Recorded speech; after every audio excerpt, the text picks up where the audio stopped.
तो स्टूडेंट्स अब हम लोग इस क्वेश्चन को देखते हैं कैसे इसको सॉल्व किया जाए। सबसे पहले हम लोग इसमें dy बाई dx सबसे पहले फाइंड आउट करते हैं, जैसा कि आपको पता है, यानी डिफरेंशिएशन हम लोग करेंगे, इसका dy बाई dx निकालते हैं। इसका dy बाई dx निकालेंगे तो क्या होगा, dy by dx is equal to 2x minus 5। ये इक्वेशन 1 हो गया। अब हमें क्या निकालना है, हमें निकालना है tangent to the curve at the point 2,0 and 3,0। तो अभी टेंजेंट तो हम नहीं निकाल रहे हैं, लेकिन हम निकाल रहे हैं इसका टेंजेंट का स्लोप। ये क्या है, dy बाई dx क्या है, this is the slope of the tangent, है ना, this is the slope of the tangent. जैसा कि आप लोगों ने स्ट्रेट लाइन में पढ़ा होगा कि स्ट्रेट लाइन जो होता है उसका स्लोप क्या होता है, ये स्लोप जो होता है वो एक्स एक्सिस के पॉजिटिव डायरेक्शन से जो एंगल बनाता है उसका टैन थीटा, उसका टैन यानी टैन थीटा को स्लोप कहते हैं, और इसी को डिफरेंशिएशन में dy बाई dx कहते हैं। तो dy बाई dx क्या हो गया, dy बाई dx हो गया slope, slope of the tangent. तो अगर हम ये दिखा दें कि इस पॉइंट पर जो टेंजेंट बन रहा है और इस पॉइंट पर जो टेंजेंट बन रहा है, दोनों के स्लोप का प्रोडक्ट अगर -1 है, इसका मतलब हो गया कि ये टेंजेंट, इस पर जो टेंजेंट बन रहा है और इस पर जो टेंजेंट बन रहा है, वो उन दोनों के बीच का एंगल 90 डिग्री है। ओके स्टूडेंट, तो चलिए हम लोग dy बाई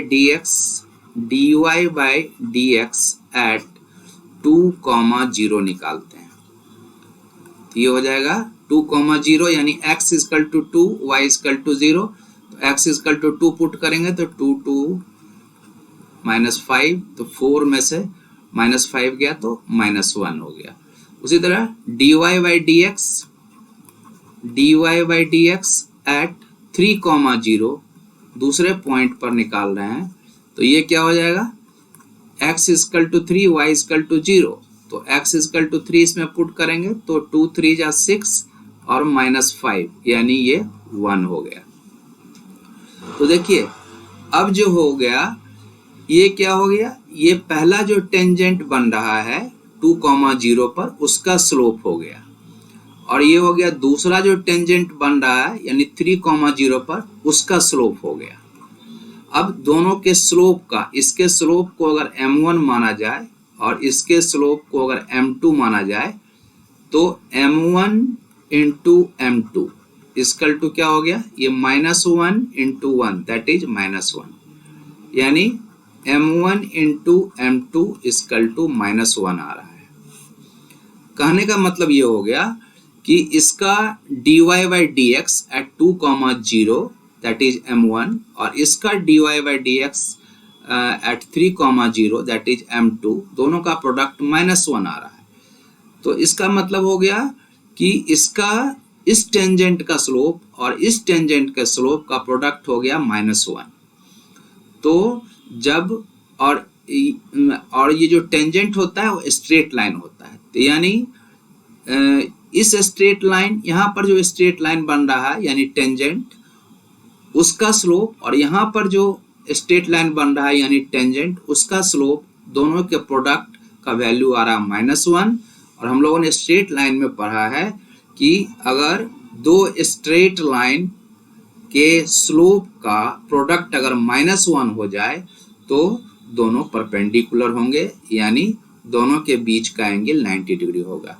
तो इस तरह से हम लोगों ने ये प्रूव कर दिया कि the angle between the two tangent which is made at 2,0 and 3,0 respectively is 90 degree.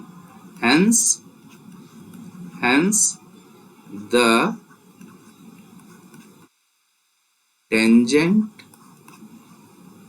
tangent are perpendicular to each other। Okay students, तो ये हम लोगों ने प्रूव कर दिया। अब हम लोग आते हैं क्वेश्चन नंबर 2 में। देखिए क्वेश्चन नंबर 2 ये है आपके लिए। क्वेश्चन नंबर 2 है, find the point on the curve y is equal to x cube minus 11x plus 5 at which the equation of tangent is y is equal to x minus 1। अब देखिए ये equation of tangent, और जैसा कि आपको पता है कि टेंजेंट क्या होता है, एक स्ट्रेट लाइन होता है। तो यानी ये उस स्ट्रेट लाइन का इक्वेशन है जो अभी टेंजेंट के फॉर्म में है। और आपको पता है कि स्ट्रेट लाइन का इक्वेशन जो होता है डिफरेंट फॉर्म में होता है, आपने 11th में पढ़ा है। तो इसको आप लोग लिख सकते हैं, इसको अगर कंपेयर कीजिए y is equal to mx plus C. अगर इसको कंपेयर कीजिए इससे, तो m का वैल्यू देखिए यहाँ पर क्या हो गया, m का वैल्यू हो गया 1, यानी m इज इक्वल टू 1 हो गया। और m क्या होता है, स्लोप, यानी स्लोप का वैल्यू क्या हो गया, 1 हो गया। यानी ये जो टेंजेंट है, इस टेंजेंट का स्लोप जो हो गया वो हो गया 1। और टेंजेंट के स्लोप को ही हम लोग डिफरेंशिएशन में dy बाई डी एक्स कहते हैं। इसलिए dy बाई डी एक्स का जो वैल्यू हो गया वो हो गया 1। तो dy बाई डी एक्स का वैल्यू हमको निकल गया 1। किस पॉइंट पर 1 है, तो हम मान लिए पॉइंट इज नॉट गिवन, और उसी पॉइंट को यहाँ फाइंड आउट करना। Find the point on the curve this at which the equation of tangent is this. तो find the point on the curve, तो कौन सा पॉइंट है, वही पॉइंट को हमको फाइंड आउट करना है।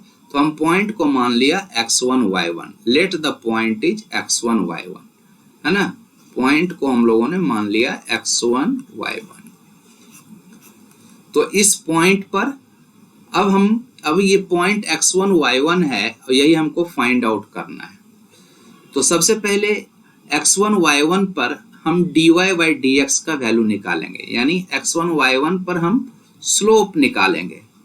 ओके, तो कैसे निकालेंगे, तो इसको सबसे पहले डिफरेंशिएट करेंगे x के रेस्पेक्ट में। तो ये हो जाएगा dy by D X is equal to 3x square minus 11। हमें dy बाई डी एक्स किस पॉइंट पर निकालना है, dy by D X at x1 comma y1। तो ये क्या हो जाएगा, y तो इसमें है नहीं, तो ये हो जाएगा 3x1 का स्क्वायर माइनस 11। अब देखिए ये हम लोगों ने dy by D x x1 y1 पर निकाला, ये 3x1 स्क्वायर माइनस 11 है। और एक बार हम लोगों ने dy बाई डी एक्स निकाला जिसका वैल्यू हमें आया 1। dy बाई डी एक्स हम लोगों ने निकाला 1। कैसे आया 1, तो ये टेंजेंट का इक्वेशन है, और टेंजेंट के इक्वेशन को इस इक्वेशन से कंपेयर किया। क्यों कंपेयर किया, क्योंकि टेंजेंट भी एक स्ट्रेट लाइन है। तो स्ट्रेट लाइन के इक्वेशन से हमने कंपेयर किया, तो m का वैल्यू आ गया। और m क्या होता है, m होता है स्लोप, और स्लोप को ही, टेंजेंट के स्लोप को ही हम लोग डिफरेंशिएशन में dy बाई डी एक्स कहते हैं। तो अब देखिए हमारे क्वेश्चन के अनुसार ये dy बाई डी एक्स और ये dy बाई डी एक्स का वैल्यू 1 होना चाहिए। तो अकॉर्डिंग टू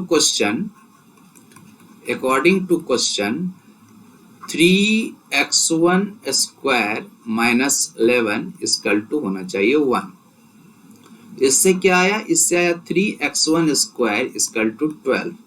तो इससे x1 स्क्वायर इक्वल टू आ गया 4, और इससे x1 का वैल्यू हो गया प्लस माइनस 2। तो x1 का वैल्यू हो गया प्लस माइनस 2। अब x1 y1 इस कर्व पर लाई कर रहा है, क्योंकि हम लोगों ने माना ही है।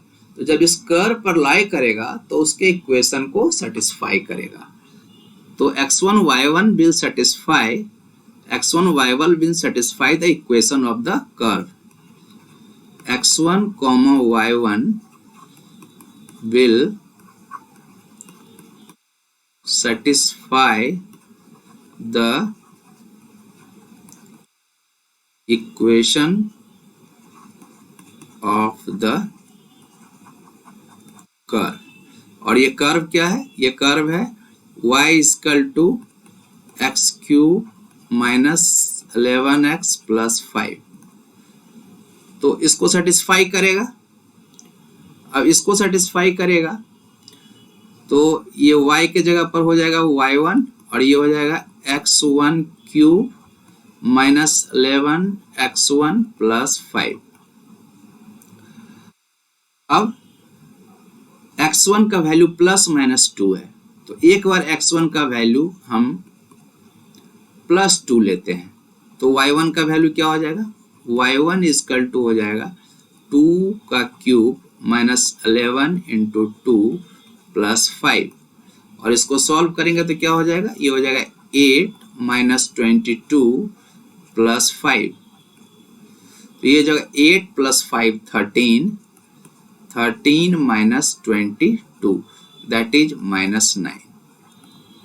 तो एक पॉइंट हमारा आ गया x1 y1 2 माइनस 9, एक पॉइंट ये आ गया। दूसरा पॉइंट क्या आएगा, दूसरा x1 इक्वल टू हम लेते हैं x1 इक्वल टू माइनस 2। जब x1 इक्वल टू माइनस 2 लेते हैं तो y1 का वैल्यू यहाँ से निकालेंगे, तो y1 इज इक्वल टू क्या होगा, y1 इक्वल टू x1 का क्यूब यानी माइनस 2 का क्यूब माइनस 11 इंटू माइनस 2 और प्लस 5। देखिए इसका वैल्यू हो जाएगा माइनस 8 और 11 टू जा 22 प्लस 22 और प्लस 5, तो ये 27 हो जाएगा, माइनस 8 प्लस 27। तो कितना हो जाएगा, ये हो जाएगा हमारा 19, ये हो जाएगा 19 8 27। तो ये 19 आ गया, यानी दूसरा पॉइंट हमारे पास आया, second point is minus 2 19। We have got 2 points, एक पॉइंट हमको आया 2 माइनस 9 और दूसरा पॉइंट आया माइनस 2 19। हमें निकालना क्या था, हमें यही निकालना था, हमें निकालना था, क्वेश्चन था find the point on the curve this at which the equation of tangent is y is equal to x minus 11। तो ये पॉइंट, दो पॉइंट आया हमारा। तो जब आप ध्यान से देखेंगे, आप सॉल्व करेंगे तो देखेंगे ये पॉइंट जो है इक्वेशन ऑफ कर्व को सेटिस्फाई करता है, but this point does not satisfy the equation of curve, so this is not the answer. ये हमारा आंसर नहीं होगा, तो हमारे आंसर में सिर्फ ये आएगा। So which is the required point? The point is 2 minus 9 is the required point। यही आंसर हो गया स्टूडेंट्स। तो ये दो क्वेश्चन हम लोगों ने डिस्कस किया। तो आप ध्यान से इसको स्टेप बाय स्टेप समझ लीजिए।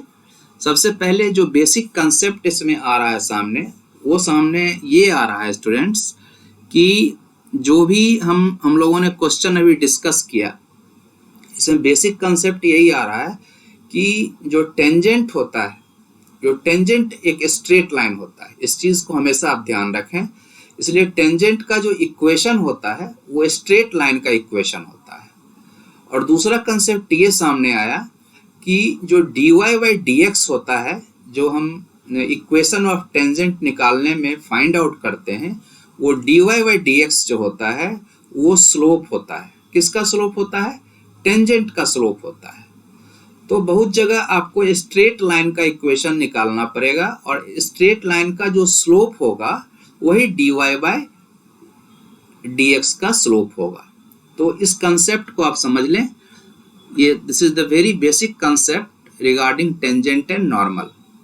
और उम्मीद करते हैं कि आपको ये कंसेप्ट समझ में आ गया होगा।